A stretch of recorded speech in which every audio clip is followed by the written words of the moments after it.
The Initiative for Relief from Hard Drugs and Substance Abuse, popularly called Irhda, have done several studies, and we have come to realize that there is a correlation between mental health in the workplace, because this year's theme is prioritizing mental health in the workplace.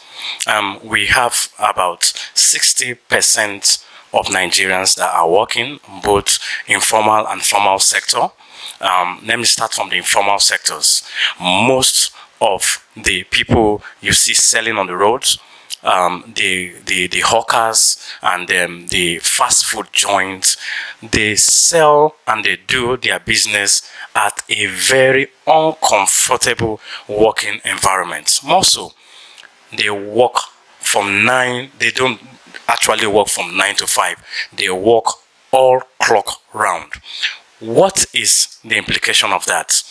When they do such stressful jobs, they want a getaway. And what is that? Harmful substances and harmful drugs. So to that effect, you see they begin to balance hard drugs with their working environment.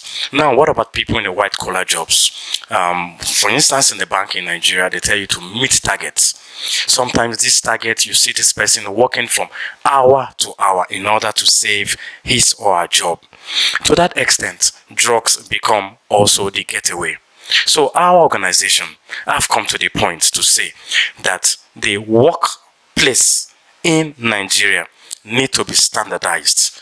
One, we do not have an act or a policy to regulate working hours in Nigeria. There's no policing, there's no laws to that effect that has been forwarded to the National Assembly. We use this medium through the World Mental Health Day to pray the National Assembly to look into this. We are also looking into other areas in which we want the government to prioritize. So our initiative, the Initiative for Release from Hard Drugs and Substance Abuse, like we properly call it, is calling on the government, it's calling on the NDLEA to see how we can intensify efforts to bring drug testing kits to the workplace. Why?